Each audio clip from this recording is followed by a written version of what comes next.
No we will discuss कि आपने query की कॉस्ट जो है वो कैसे कैलकुलेट करनी है और क्वेरी की कॉस्ट बेसिकली होती क्या है। बेसिकली कॉस्ट इज कि how much time query will take to get executed, कि क्वेरी को एग्जीक्यूट करने में जो टाइम लगता है वो उसकी कॉस्ट कहलाती है। कॉस्ट जो है वो यहाँ से बेसिकली टाइम की बेस पे नहीं होता, वो रीड और राइट ऑपरेशन की बेस पे होगा कि एक क्वेरी जो है वो कितने रीड ऑपरेशन करती है और कितने राइट ऑपरेशन करती है, और वो उसकी उनका जो सम होगा वो उसकी कॉस्ट कहलाएगी। क्योंकि टाइम जो है वो that is dependent upon machine, उसमें जो है वो इन्वॉल्व हो जाती है। तो अगर एक क्वेरी जो है वो कम रीड राइट ऑपरेशन करके रिजल्ट लेके आ रही है और दूसरी क्वेरी ज़्यादा रीड राइट ऑपरेशन करके सेम रिजल्ट लेके आ रही है, तो we will get to know कि कौन सी ज़्यादा एफिशिएंट है। Each operator is executed one by one. यहाँ पे इंपॉर्टेंट चीज़ है कि आपकी क्वेरी में मल्टीपल रिलेशनल ऑपरेटर हो सकते हैं, मतलब सिग्मा हो सकता है, पाई हो सकता है, कार्टेशियन प्रोडक्ट हो सकता है, जॉइन हो सकता है, यूनियन हो सकता है। तो हम one by one her operator को अप्लाई करेंगे और इनर ब्रैकेट जो है वो एग्जीक्यूटेड फर्स्ट होती है। तो हम एंड ऑफ द डे देखेंगे कि क्वेरी ने कितने रीड ऑपरेशन किए और कितने राइट ऑपरेशन किए। अच्छा, ऑपरेटर अप्लाई करने से पहले इन तीन चीज़ों का ख्याल रखना है कि सबसे पहले ऑपरेटर क्या करेगा कि जिस डेटा के ऊपर ऑपरेटर अप्लाई हो रहा है उस डेटा की रोज को रीड करना है कि कितनी नंबर ऑफ रोज हम रीड कर रहे हैं।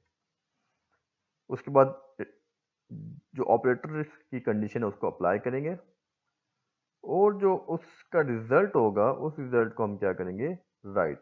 तो कितनी रोज रीड की, उसके बाद ऑपरेटर अप्लाई किया और उस ऑपरेटर के अगेंस्ट कितनी रोज जो है वो उसके आंसर में आई और उन रोज को हमने क्या कर देना है, राइट। तो इस तरह हमारे पास रीड और राइट ऑपरेशन आ जाएंगे और हमें पता लग जाएगा कि end of the day result क्या है। तो ये बात, ये सीक्वेंस है बेसिकली। तो उसके बाद अगर अगेन कोई ऑपरेटर है तो ऑपरेटर अप्लाई करने से पहले हमने उस डेटा को रीड करना ही करना है। तो जब भी हम ऑपरेटर अप्लाई करेंगे will always read data before applying operator, then we will apply operator. उस ऑपरेटर का कोई ना कोई रिजल्ट आएगा और जो रिजल्ट आएगा उसको हम क्या करेंगे, राइट करेंगे। लेट अस से एग्जांपल अगर हम करें तो हमारे पास एक क्वेरी है, सॉरी एक टेबल है विच इज बुक टेबल, और उस बुक टेबल के ऊपर हम जो है वो क्वेरी अप्लाई करते हैं। लेट अस से हमारे पास एक एग्जांपल है, ये सिंपल सी हमारे पास एक क्वेरी है जिसमें दो ऑपरेटर्स हैं सिग्मा और पाई। तो जो सबसे पहला ऑपरेटर हमारी क्वेरी में अप्लाई होगा वो बेसिकली ये वाला होगा। पर हमने कहा था कि सिग्मा ऑपरेटर अप्लाई करने से पहले हम देखेंगे कि वो किसके ऊपर अप्लाई हो रहा है। तो सिग्मा अप्लाई हो रहा है बुक के ऊपर, तो पहले हम उस डेटा को रीड करेंगे। तो कॉस्ट बेसिकली कैसे निकालेंगे, सबसे पहले क्योंकि सिग्मा जो है वो बुक के ऊपर अप्लाई हो रहा था तो हमने बुक को रीड किया। तो कितने रिकॉर्ड है, 1 2 3 4, तो 4 रीड इसलिए हो गया। ठीक है, तो कॉस्ट हमारी 4 रीड होगी। उसके बाद ये जो रिजल्ट हमने रीड किया है इसके ऊपर हम अप्लाई करेंगे अपनी ऑपरेटर। तो ऑपरेटर क्योंकि कंडीशन का है तो अब वो कहेगा जी वो वाले रिकॉर्ड्स लेके आए जिनकी प्राइस ग्रेटर देन 1200 है। तो इसका मतलब है ये वाला और ये वाला रिकॉर्ड आएगा। तो ऑपरेटर अप्लाई करने के बाद जो रिजल्ट हमारे पास आया उसमें हमारे पास कितनी रोज आई, दो। तो हमने कहा था पहले हम रीड करेंगे, उसके बाद ऑपरेटर अप्लाई करेंगे और जो ऑपरेटर का रिजल्ट होगा उसको हम राइट करेंगे। तो नंबर ऑफ रोज कितनी आई, 2 राइट, तो इसलिए हमारे पास यहाँ पे 2 राइट आ गया। ठीक है, तो यहाँ तक का जो प्रोसेस है उसको हमने सॉल्व कर लिया। अब इसको दोबारा ज़रा हाईलाइट कर देते हैं कि बेसिकली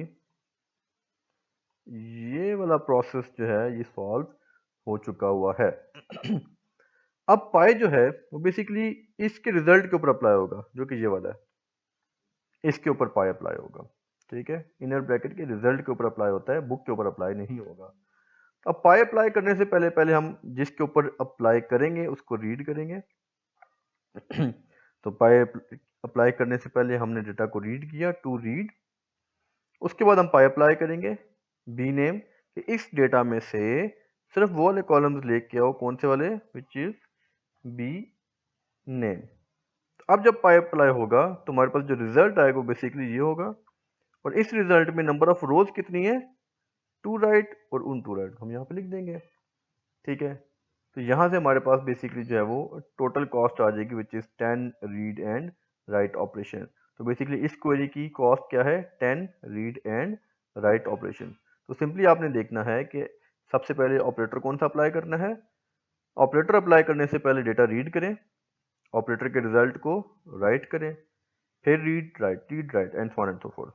हम इसकी एक और एग्जांपल करते हैं। लेट अस से कि हमारे पास एक प्रोजेक्ट का टेबल है और एक स्टूडेंट का टेबल है जिसको हम काफ़ी देर से रगड़ रहे हैं, जो उसमें ज़रा आसान होता है समझना, ठीक है, इसलिए हम सेम टेबल यूज़ कर रहे हैं। और क्वेरी हमारे पास जनाब ये है। अब इस क्वेरी में हमारे पास अगेन दो ऑपरेटर्स हैं। सबसे पहले जो ऑपरेटर अप्लाई होगा वो होगा कार्टेशियन प्रोडक्ट का, ठीक है जी। तो अब हम इसको स्टेप बाय स्टेप करते हैं। तो step 1 is apply Cartesian product, operator apply होगा। अब this is a binary operator, तो हमने कहा था ऑपरेटर अप्लाई करने से पहले हम डेटा को रीड करेंगे। तो कार्टेशियन प्रोडक्ट क्योंकि स्टूडेंट के ऊपर और प्रोजेक्ट के ऊपर अप्लाई हो रहा है, तो पहले स्टूडेंट रीड करेंगे और फिर प्रोजेक्ट रीड करेंगे। तो पहले हमने स्टूडेंट जब रीड किया तो स्टूडेंट में कितने रिकॉर्ड थे, 1 2 एंड 3, इसलिए 3 रीड आया। फिर हमने प्रोजेक्ट रीड किया, उसमें भी कितने रिकॉर्ड थे, 1 2 एंड 3। जब हमने उन दोनों टेबल्स को रीड कर लिया, अब हम अप्लाई करेंगे कार्टेशियन प्रोडक्ट। तो हमें पता है कि कार्टेशियन प्रोडक्ट नंबर ऑफ रोज को मल्टीप्लाई करता है, तो 3 multiply by 3, this is the result जो कि कार्टेशियन प्रोडक्ट का आया है। कि पहले ये वाला रिकॉर्ड, स्टूडेंट वाला रिकॉर्ड इन तीनों के साथ लिखा हुआ आएगा, फिर शाहिद वाला रिकॉर्ड इन तीनों के साथ लिखा हुआ आएगा, और फिर इमरान वाला रिकॉर्ड इन तीनों के साथ लिखा हुआ आएगा। तो देखें, पहले नुमान वाला रिकॉर्ड तीनों के साथ, फिर शाहिद वाला इन तीनों के साथ, और फिर इमरान वाला। तो this is the result of Cartesian product. Cartesian product कैसे काम करता है उस पर हम काफ़ी डिस्कस कर चुके हैं। अब हमने कहा था कि जो ऑपरेटर का रिजल्ट आएगा उसके रिजल्ट को हमने क्या करना है, राइट। तो यहाँ पे कितने राइट हो जाएंगे, 9, क्योंकि ये 9 रिकॉर्ड्स हैं, तो 9 रिकॉर्ड्स आ गए। यहाँ पे स्टेप 1 कंप्लीट हुआ। अब हम आते हैं स्टेप 2 पे कि जो रिजल्ट है इस रिजल्ट के ऊपर ये अप्लाई करना है हमने, इसके रिजल्ट के ऊपर क्या अप्लाई करना है, सिग्मा, ठीक है, ये कंडीशन है। तो पहले हम क्या करते हैं कि ऑपरेटर अप्लाई करने से पहले उस डेटा को रीड करते हैं जिसके ऊपर हमने ऑपरेटर अप्लाई करना है, क्योंकि इसके रिजल्ट के ऊपर ऑपरेटर अप्लाई हो रहा है। तो इसका रिजल्ट कहाँ पे लिखा है, ये। तो इसका मतलब पहले इस डेटा को रीड करेंगे। तो कितना रीड कर लिया, 9। तो बेसिकली रीड करने के बाद जब हम सिग्मा अप्लाई करेंगे तो जो हमारे पास रिजल्ट आएगा वो बेसिकली क्या आएगा, ये रिजल्ट आएगा, ठीक है। क्योंकि S dot right number equals to right number और राइट नंबर इक्वल्स टू 1 1, तो इन तीन रिकॉर्ड्स 1 1 वाले आएंगे, बाकी तो ऐसे ख़त्म हो गए क्योंकि वहाँ से सिर्फ 1 1 वाला चाहिए था। और रजिस्ट्रेशन नंबर दोनों का सेम होना चाहिए, क्योंकि इस रिकॉर्ड में रजिस्ट्रेशन नंबर सेम नहीं था, तो हमारे पास जो रिकॉर्ड बच गए वो ये दो रिकॉर्ड बच गए। अब ये जो रिजल्ट आया इस रिजल्ट को हमने क्या करना था, राइट करना था, और ये हमने इस रिजल्ट को राइट कर दिया। तो हमारे पास दो ऑपरेटर थे, हमने दोनों ऑपरेटर्स को अप्लाई कर लिया। तो we will sum it down. तो अगर हम इसको सम करें तो हमारे पास जो रिकॉर्ड आते हैं वो 26 रीड एंड राइट ऑपरेशन। इस तरह जो है वो आप अपनी किसी भी क्वेरी की कॉस्ट जो है वो कैलकुलेट कर सकते हैं। यहाँ पे हमारा आज का लेक्चर जो है वो कंप्लीट होता है। टिल देन नेक्स्ट लेक्चर में हम फिर क्वेरी प्रोसेसिंग की तरफ चलेंगे कि क्वेरी प्रोसेसिंग क्या होता है। Till then wish you best of luck and have a nice weekend, take care, अल्लाह हाफिज़। अल्लाहुम्मा सल्ली अला सय्यिदिना मुहम्मद व अला आलि सय्यिदिना मुहम्मद।